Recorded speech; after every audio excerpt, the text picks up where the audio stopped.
የተወደዳችሁ ተከታታዮቻችን እንግዲህ በዋናነት አንጋፋው የኢትዮጵያ ብሮድካስቲንግ ኮርፖሬሽን በሀገራችን የመጀመሪያ የሆነውን የኢቢሲ የፓርላማ ቻናል ይፋ አድርጓል። ከደቂቃዎች በፊትም በክብር እንግዶች ፊት እንደተመረቀ ተከታትላችኋል። እዚህ ከምንገኝበት የኢትዮጵያ ፌዴራላዊ ዲሞክራሲያዊ ሪፐብሊክ የሕዝብ ተወካዮች ምክር ቤት ቅጥር ግቢ ውስጥ ነው ያለው ስቱዲዮ። በዋናነት መጠነኛ ውይይት እናደርግ ዘንድ ደግሞ ከክብር እንግዶች ጋር እዚህ ተገኝቻለሁ። የኢትዮጵያ ፌዴራላዊ ዲሞክራሲያዊ ሪፐብሊክ የሕዝብ ተወካዮች ምክር ቤት አፈ ጉባኤ ታገሰ ጫፎ፣ የመንግስት ዋና ተጠሪ ኃላፊ ሚኒስትር ዶክተር ተስፋዬ በልጅጌ፣ የኢቢሲ ዋና ስራ አስፈጻሚ እዚህ ይቆያሉ። ለጊዜያችሁ በጣም አብዝቼ አመሰግናለሁ። እንኳን ደስ ያላችሁ። እንኳን ደህና መጣችሁ። እንኳን ደስ ያላችሁ። እንግዲህ የኢቢሲ አንጋፋው ተቋም በዋናነት የሀገሪቱ ከፍ ያለው ወደ ዋነኛው የስልጣን ቦታ የሚገኝበት ቦታ ላይ ይህንን ስቱዲዮ መክፈቱ በተለይ በዋናነት የህግ አውጪው አካል ዲሞክራሲ ልምምድ እንዲሆን፣ ዲሞክራሲ ባህል እንዲሆን፣ በንግግር የበለጸገች ከመፍጠር አኳያ ህብረ ብሔራዊት ኢትዮጵያን እውን ከማድረግ አኳያ ምን አንድምታ አለው ብለው ምንድነው ምላቸው? በጣም አመሰግናለሁ። እንኳን አደረሳችሁ። ኢቢሲንም አመራሩንም በጣም እናመሰግናለን። ባለሙያዎችን ሁሉ በጣም እናመሰግናለን። ዛሬ በዚህ አይነት ሁኔታና ደረጃ ይሄ ውብ ስቱዲዮ ተዘጋጅቶ ስራ እንዲጀምር ላደረጋችሁት አስተዋጽኦ ሁሉ በራሴና በኢትዮጵያ ፌዴራላዊ ዲሞክራሲያዊ ሪፐብሊክ የህዝብ ተወካዮች ምክር ቤት ስም ላቅ ያለ ምስጋናን አቀርባለሁ። ይሄ ከመነሻውም ሲታሰብ የህዝብን ተሳትፎ የበለጠ ለማጉላት የበለጠ ከፍ ለማድረግ እንዲቻል በዚህ አይነት መልኩ ሚዲያ መረጃ ከህዝብ ተወካዮች ምክር ቤት ለህዝቡ ለማድረስ ህዝቡ የሚያነሳቸው ጉዳዮች ደግሞ እዚህ በደንብ እንዲመከሩ ለማድረግ ምክር ቤቱ በራሱ በአሰራሩ የሚያደርገው ምክክር እንደተጠበቀ ሆኖ ግን የተለያዩ መድረኮችን በመፍጠር ህዝቡን ተደራሽ ማድረግ ህዝቡ ደግሞ በዚህ ሂደት ውስጥ በብቃት እንዲሳተፍ ማስቻል በጣም እጅግ አስፈላጊ ነው። ባለፉት ዓመታት የህዝብን ተሳትፎ በምክር ቤቱ ስራዎቻችን እንዴት ከፍ አድርገን እናሳድግ፣ እንዴት እናጎልብት ብለን ብዙ ጥናቶችን አካሂደናል። ከተለያዩ ዩኒቨርሲቲዎች ጋር ምሁራን ጋር አድርገናል። ይህን በምናደርግበት ጊዜ መረጃዎች ከምክር ቤቱ ወደ ህዝቡ ተደራሽ እንዲሆኑ ህዝቡ የሚያነሳቸው ጉዳዮችን በብቃት መጥተው በተሟላ መንገድ መጥተው እዚህ ምክክር እንዲካሄድባቸው ለማስቻል ሚዲያ እጅግ አስፈላጊ ነው። ስለዚህ ነው ይሄን አቅደን ከኢቢሲ ጋር በጋራ ለመስራት ጥረት ያደረግነው። ይሄ እንደተባለውም ቅድም እንደተነሳውም የመጀመሪያው ነው። ይሄን አጠናክረን እያሳደገን እንሄዳለን። ምክር ቤት አባላትን በብቃት ይጠቀማሉ ብዬ ተስፋ አደርጋለሁ። ህዝቡም እንደዚሁ ይጠቀማል ብዬ አስባለሁ። እንድምታው በጣም እጅግ ከፍተኛ ነው።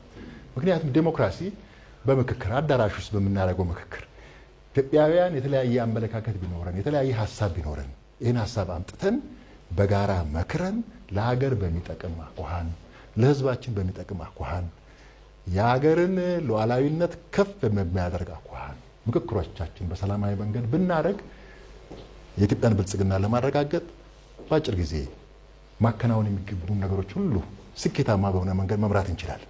ስለዚህ እንድምታው በጣም ከፍተኛ ነው ለማለት ነው። ዶክተር ተስፋዬ እርስዎ ጋር ልቆይ። ህብረ ብሔራዊት ኢትዮጵያ አሁናዊ የኢትዮጵያ የፖለቲካ ኢኮኖሚ የኃይል አሰላለፍ ይመስለኛል። እሱን ወደፊት ማውጣት፣ ዲሞክራሲን ማበልጸግ፣ ዲሞክራሲን ማበርታት። አሁን ያለንበት ቅጥር ግቢ ደግሞ እንዳጋጣሚ ሆኖ ዛሬ ደግሞ ያው አምስተኛው የህዝብ ተወካዮች ምክር ቤት የመክፈቻ ስነሳ የሁለቱ ምክር ቤቶች የመክፈቻ ስነ ስርዓት የሚካሄድበት እንደመሆኑ መጠን ህብረ ብሔራዊት ኢትዮጵያና ዲሞክራሲን ፍለጋ ላይ ለምናስባቸው ትላልቅ ሀገራዊና ብሔራዊ ጥቅሞች ይሄ ቻናል መከፈቱ ምንድነው አንድምታው? አመሰግናለሁ። እኔም በጣም በቅድሚያ የስድስተኛ ዙር ምክር ቤት አምስተኛ የስራ ዘመን እንኳን በሰላም አደረሰን፣ እንኳን በጤና አደረሰን ማለት እፈልጋለሁ። ከዛ ቀጥሎ እኔም ይሄ ዛሬ በህዝብ ተወካዮች ምክር ቤት ተጨማሪ የተከፈተው ቻናል ይሁን እንዲሆን ትልቅ አስተዋጽኦ ያበረክቱ በርካታ አካላት አሉ። የህዝብ ተወካዮች ምክር ቤት አመራር፣ የኢቢሲ አመራርና ሰራተኞች እኔም በበኩሌ በጣም ማመስገን እፈልጋለሁ።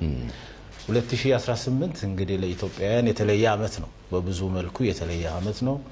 በ2018 ምናልባትም በታሪክ ሲታወስ የሚኖር አመት እንደሚሆን ምንም ጥርጥር የለውም። ከዚህ አኳያ ይሄ ቻናል ትልቅ ሚና ይኖረዋል ብዬ አምናለሁ።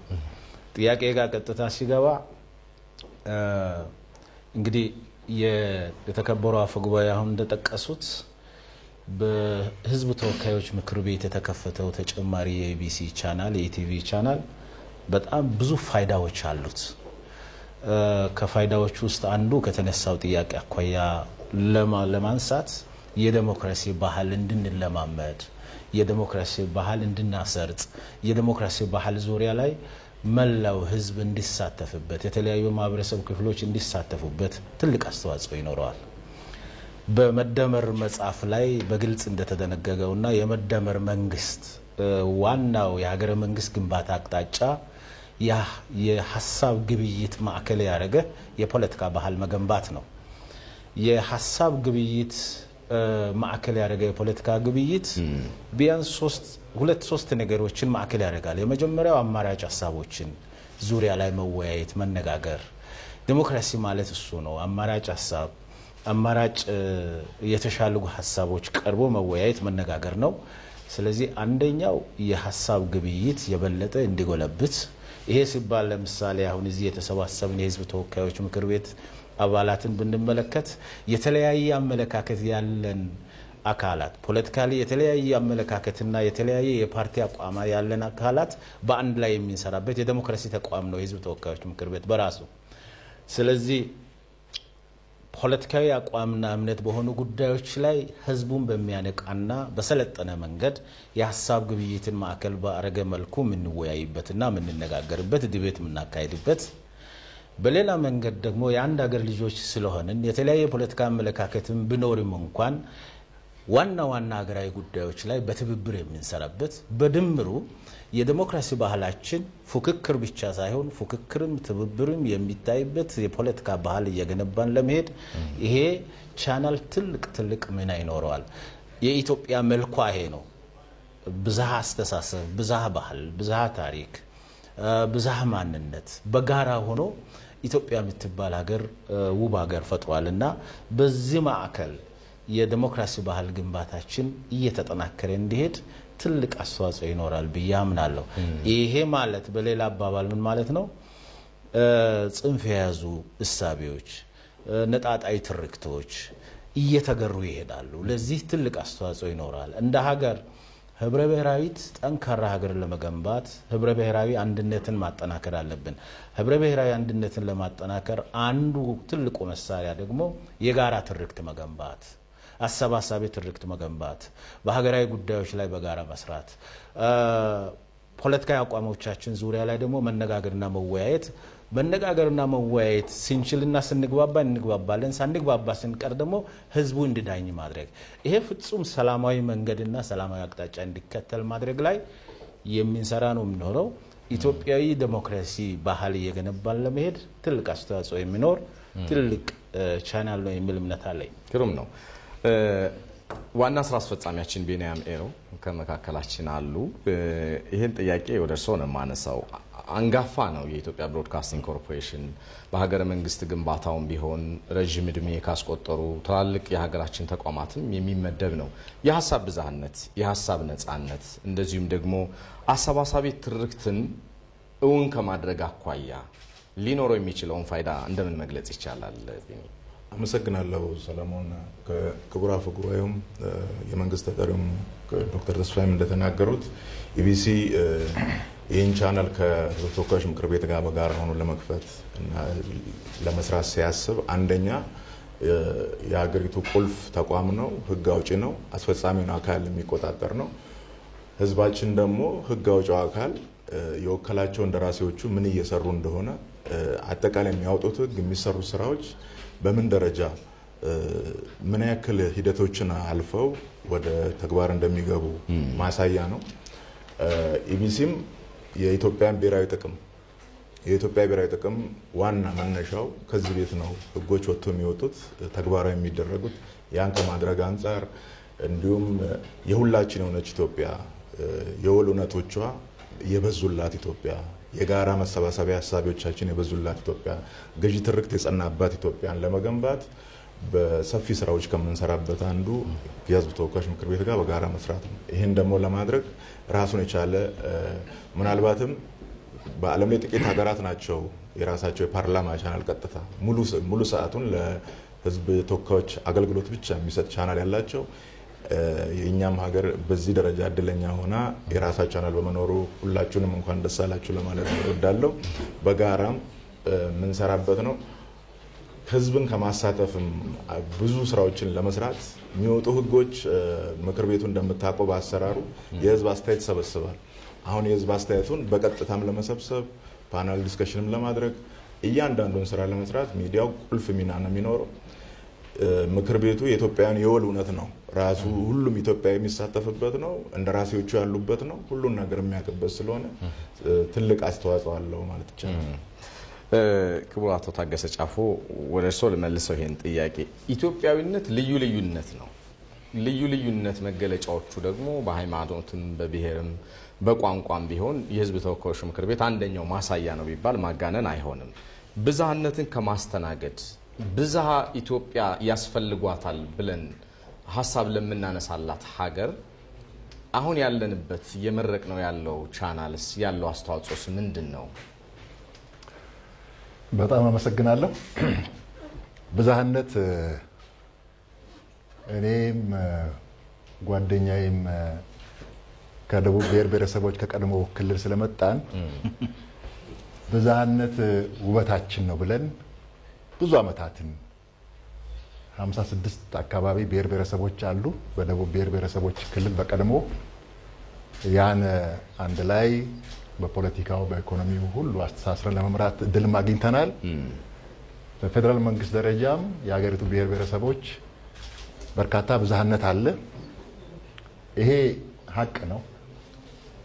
ስለዚህ ኢትዮጵያን የሚመራ አካል ይሄን ብዝሃነትን ተቀብሎ በዚህ ብዝሃነት ለሁሉም እኩል የሆነ እድል በመፍጠር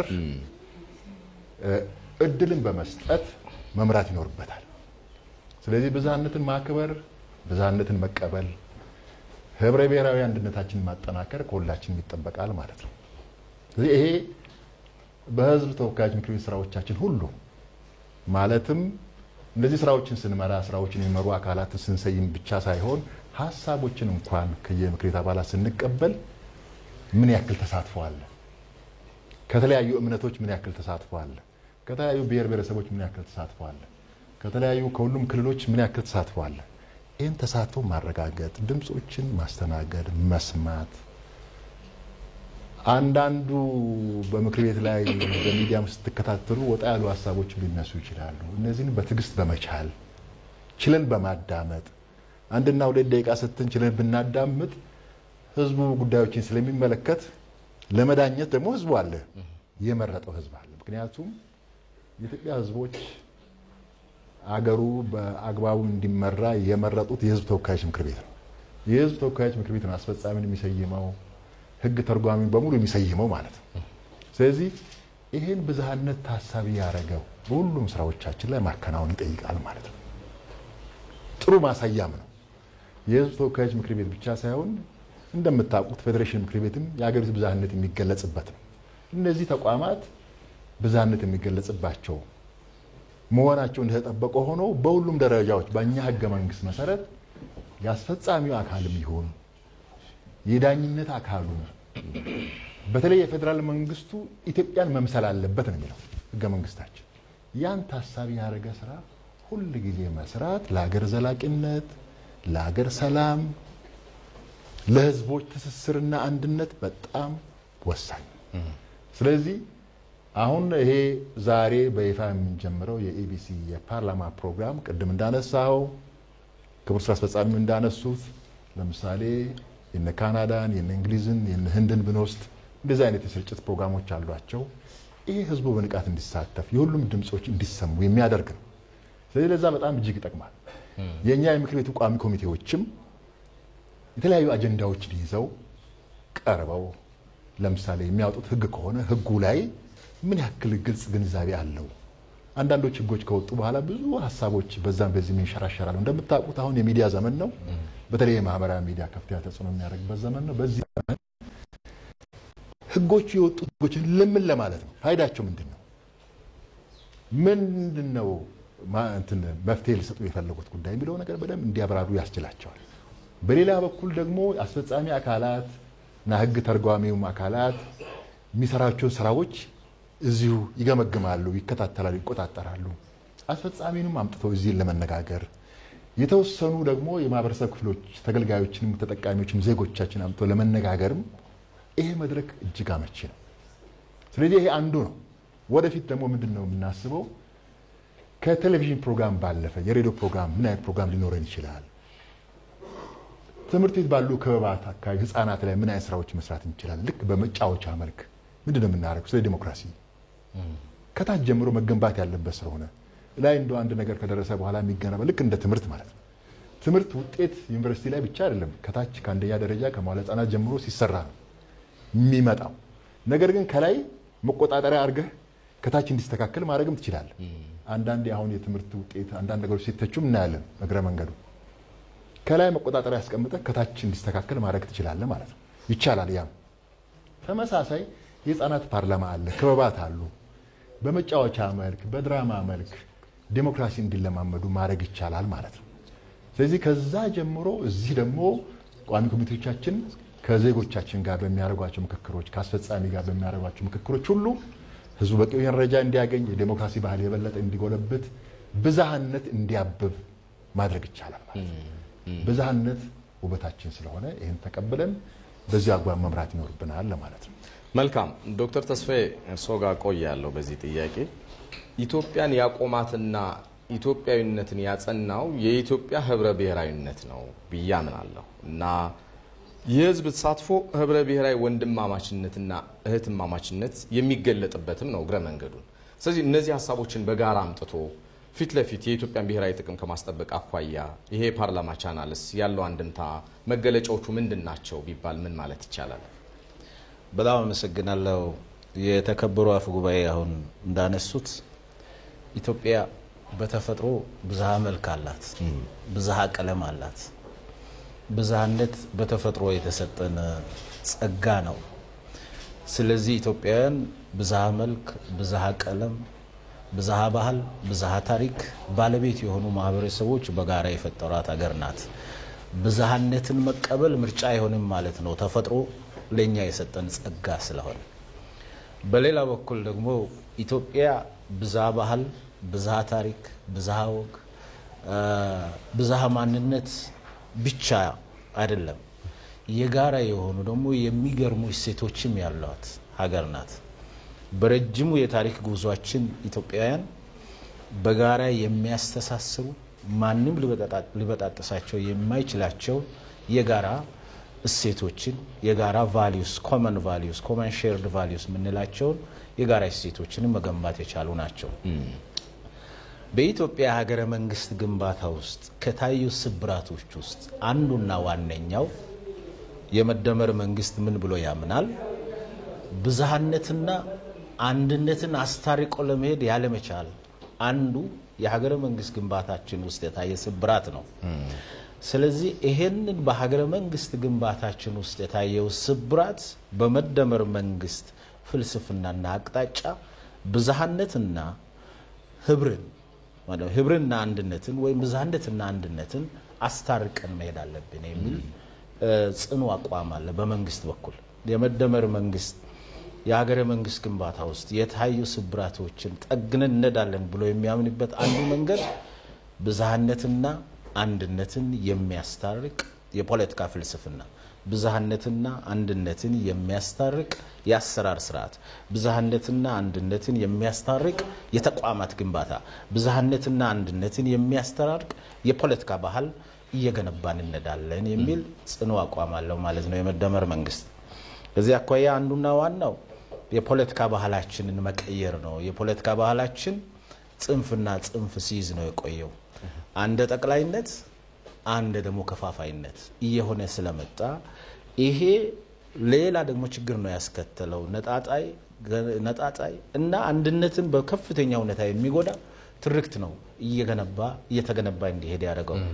ስለዚህ አንዱ ከዚህ አኳያ ይሄ ቻናል ትልቅ ሚና ይኖራል። ሁለተኛ አሁን እዚህ ያለን የህዝብ ተወካዮች ምክር ቤት አባላትና የተከበሩ ምክር ቤት አባላትን ብንመለከት ወደ 7 የሚሆኑ የፖለቲካ ፓርቲዎችን የሚወክሉ አካላት በጋራ የሚንሰራበት ነው። አሁን ስራ ላይ ያለው የህዝብ ተወካዮች ምክር ቤት እንኳን ብንወስድ የተለያየ የፖለቲካ አመለካከት የያዝን ኢትዮጵያውያን ለአንዲት ኢትዮጵያ ደግሞ በጋራ እየሰራን ነው የምንገኘው። ስለዚህ ይሄ ተቋሙን ምን ያደርገዋል? ብዝሃ ባህል፣ ብዝሃ ታሪክ፣ ብዝሃ ማንነት፣ ብዝሃ ቋንቋ፣ ብዝሃ የራሳችን ማንነት ያለን ሰዎች የተሰባሰብንበት ብቻ ሳይሆን ብዝሃ እሳቤዎችንም የያዝን ሰዎች በጋራ የምንሰራበት ተቋም ነው የህዝብ ተወካዮች ምክር ቤት ማለት። ለዚህ ነው የዲሞክራሲ አውራው ተቋም ነው ተብሎ የሚታመነው። ከዚህም በመነሳት እዚህ የምናደርጋቸው በህዝብ ተወካዮች ምክር ቤት የምናደርጋቸው የሰለጠነ የፖለቲካ ውይይት፣ የሰለጠነ የፖለቲካ ሐሳብ መለዋወጥና መቀያየር እስከ ታች ድረስ ያለውን የወከልነው ማህበረሰብ ድረስ ያለውን እሳቤ ሼፕ በማድረግም ትልቅ አስተዋጽኦ ይኖረዋል። በራሱ የህዝብ ተወካዮች ምክር ቤት አባላት ይሄን ቻናል ተጠቅሞ የሚያደርጋቸውን ውይይቶች፣ ክርክሮች፣ የሐሳብ ልውውጦች፣ የሐሳብ ሸመታዎች ቀደም እንዳልኩት የመደመር መንግስት ጽኑ እምነት ፖለቲካችን የሐሳብ ግብይትን ማዕከል ማድረግ አለበት። የሐሳብ ግብይት ደግሞ እንደሚታወቀው ከነፃ ገበያ ኢኮኖሚ እሳቤ የመጣ ነው። የተሻለ ሐሳብ ያቀረበ ያሸንፋል። የተሻለ ሐሳብ ያቀረበ መግባባት ካቃተው ህዝብ ይፈርዳል።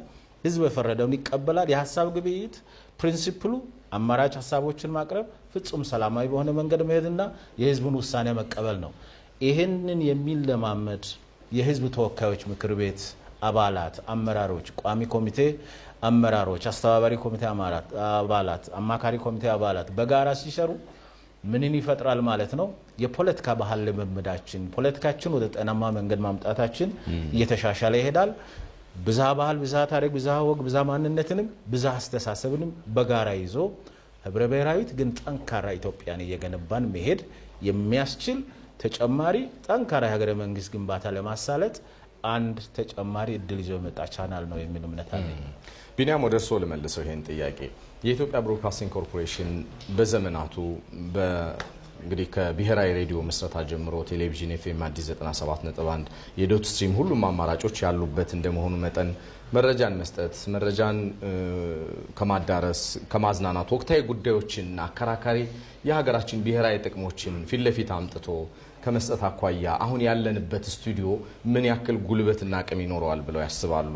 በተለይ ለህዝብ ተወካዮች ምክር ቤት አባላት ሊሆን ይችላል ልዩ ልዩ ውክልና ወስደው እንደመምጣታቸው መጠን ኢትዮጵያን የምናይበትም ተቋም ነው ተብሎ ስለሚታሰብ ማለት ነው። ይህን ጥያቄ ማነሳው ቢኒያም። ጥሩ አመሰግናለሁ። የዚህ ቻናል መከፈት በዋነኝነት ለህዝባችን ልዩ ጥቅም የሚሰጠው እንደራሴዎቹ የሚወስኑትን የሚሰሩትን ስራ አጠቃላይ የምክር ቤቱ በሀገሪቱ ላይ ያለውን ፋይዳ እንዲሁም አስፈጻሚውን አካል በምን ያክል መጠን እንደሚቆጣጠሩ የሚወጡ ህጎች፣ የሚተገበሩ ተግባራት በሙሉ በምክር ቤቱ እውቅና መሆኑ የህዝብና የመንግስትን ትስስር ከማጠናከር አንጻር እንዲሁም እውነትም የወከሉት ተወካይ በትክክል ስራውን በአግባብ እየተወጣ መሆኑን የሰጡት ድምጽ ምን ያክል ዋጋም እንዳለው በተግባር እንዲረዱት የሚያስችል ነው።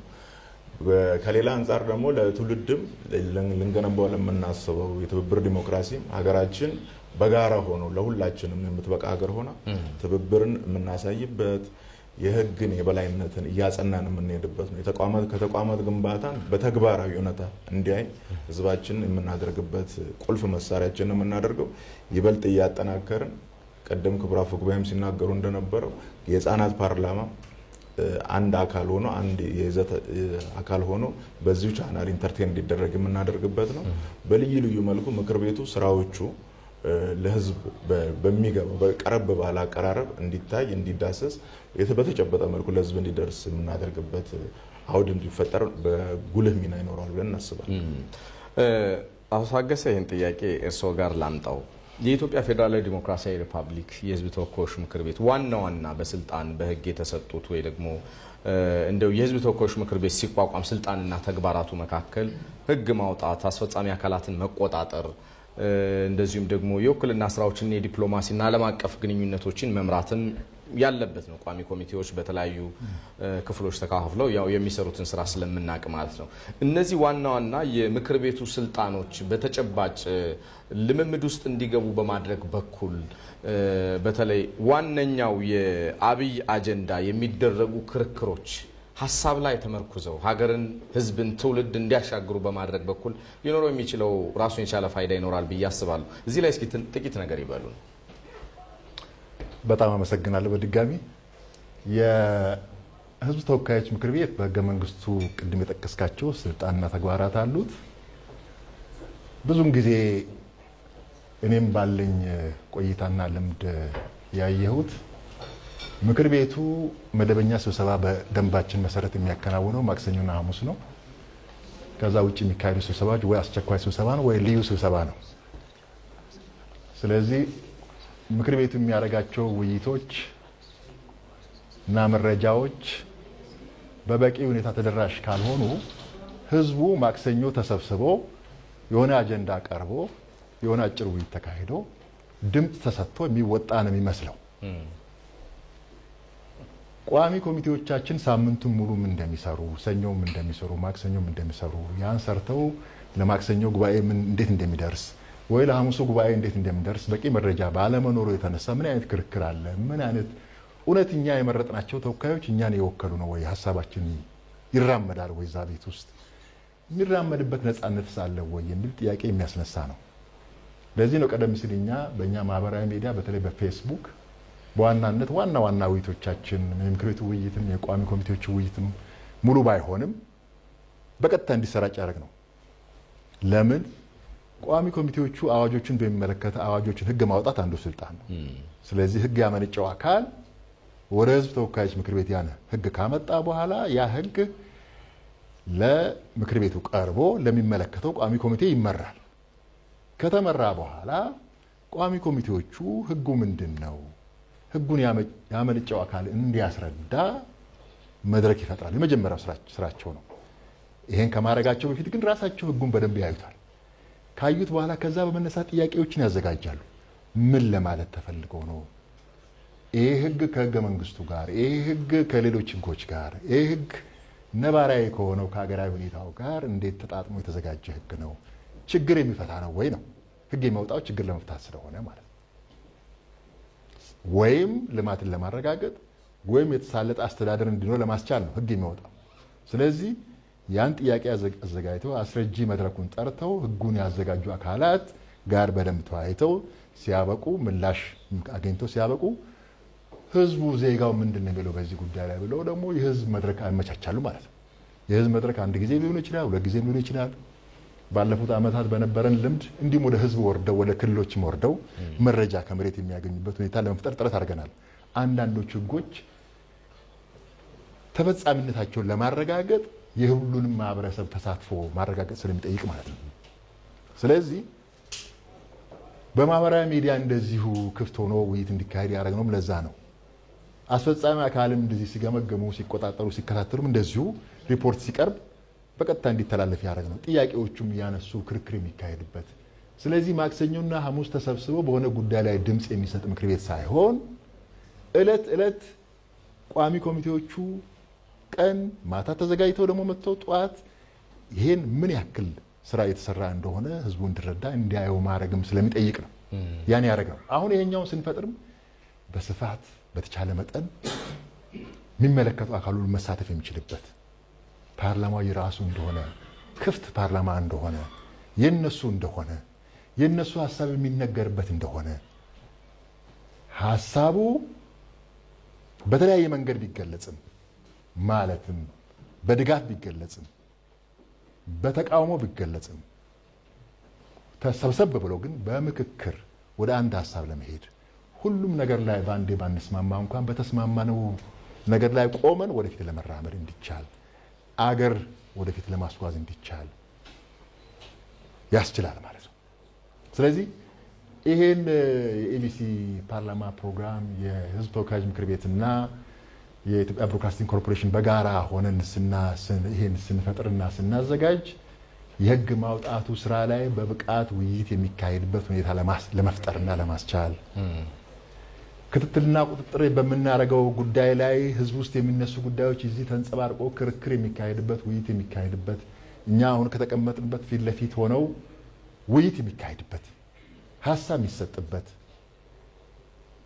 ቅድም ወንድሞቼ እንዳነሱት በሀሳብ ፍጭት አንድ ደረጃ አንድ ቦታ ላይ የምንደርስበት የሀሳብ ንግግር በጣም እጅግ አስፈላጊ ስለሆነ መሸናነፍ ያለብንም በዛ ስለሆነ ይሄ በባህላችንም አሁን ነገሮች በሂደት በተለያዩ የፖለቲካ እንቅስቃሴዎችና ባለፉት ዓመታት በሰሩ ስራዎች ምክንያት ልዩነት በጣም ጎልቶ የሚታይበት ነገር ተፈጥሮ እንደው ምንም አይነት የሚያስተሳስረን ገመድ እንደሌለ አድርጎ የሚታይበትን መንገድ ትክክል አይደለም። በተደጋጋሚ ይሄን ብለናል። ግን አብሮ የሚያሰባስቡ ነገሮች ደግሞ በርካታ ጉዳዮች አብሮ የሚያቆሙ ነገሮች በዋናነት ምሰሶዎች ስላሉ እነዚህን በደንብ ይዘን ወደፊት መጓዝ እንችላለን። ይሄን ለማድረግ እዚህ የምናደርገው ውይይት፣ ክርክር፣ ሀሳብ ማንሳት፣ መስማማት፣ ባልተስማማነው ጉዳይ ላይ ደግሞ የተከራከረ መሄድ አገራዊ ምክክር ኮሚሽን የሚያቋቋመው ለዛ ነው። በጉዳዮች ላይ የመከርን እንሄዳለን። የኔ ካልሆነ አንልም ማለት ነው። ይሄን ሀገር ችግር ውስጥ የሚያስገባው የኔ ሀሳብ ብቻ ካልሆነ እኔ ያልኩት ካልሆነ የሚል እሳቤ ነው።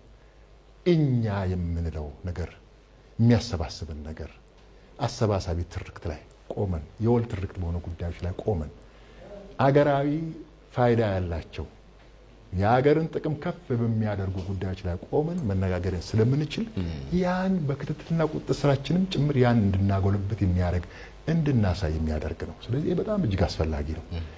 ውክልና ስራችንም ተመራጩ ወደ ህዝብ መራጩ ህዝብ ሄዶ እዛ የሚነሱ ጥያቄዎችን አሁን ለምሳሌ ክረምቱ ላይ ሁሉም አካባቢዎች ላይ ሄዶ የህዝብ ተወካዮች ምክር ቤት አባላት ህዝቡ የሚያነሳቸው ጉዳዮች አዳምጠው መጥተዋል። በእነዚህ ጉዳዮች ላይ ቀደም ሲል እንዲሁ ምን አስበን ነበረ? በቪዲዮ ኮንፈረንስ ለምንድን ነው በየወረዳው ሰው ገብቶ እዛ የሚያነሳው ነገር እያነሳ እዚህ ያለው አስፈጻሚ የማይመልሰው ብለንም ፈጥረናል አለን። ይሄ ስርዓትም እዚህ ተግባራዊነቱ ላይ የሚቀሩ ነገሮች ስላሉ ነው። ይሄኛውም ያኛውም ተደምሮ ግን ህዝቡ የሚያነሳው ጉዳይ ምንድን ነው? ፈጣን ምላሽ የሚፈልግ ነገር ምንድን ነው? የማይመለስ ከሆነ ለምንድን ነው የማይመለሰው? ይሄን መግለጽ ያስፈልጋል። ይሄን ተግባቦት መፍጠር ይሄ ያን ተግባቦት ለመፍጠር ያስችላል ማለት ነው።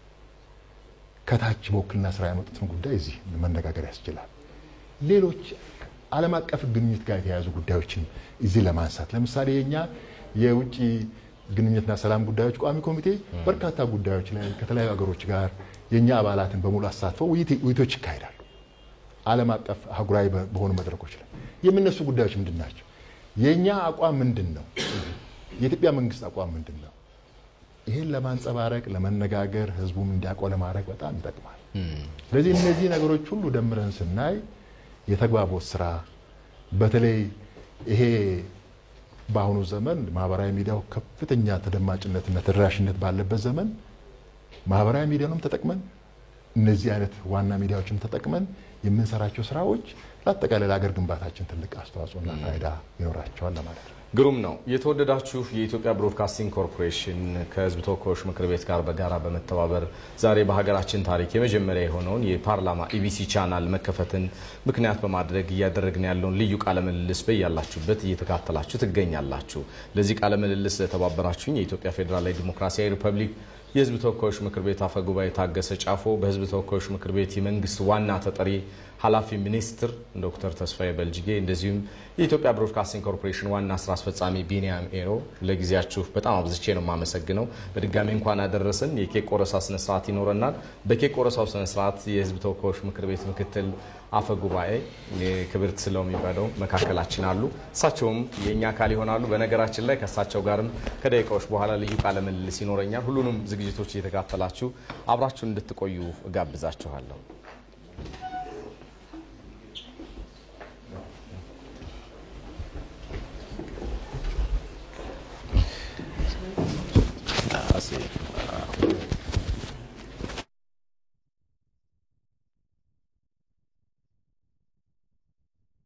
ብቻ ነው የምንቆርሰው ወይስ አብረን ነው? ግድ የለም።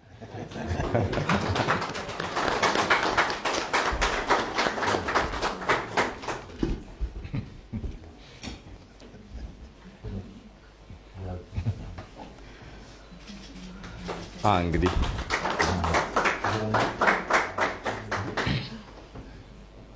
ሴቶች እንዴት ጠቃሚ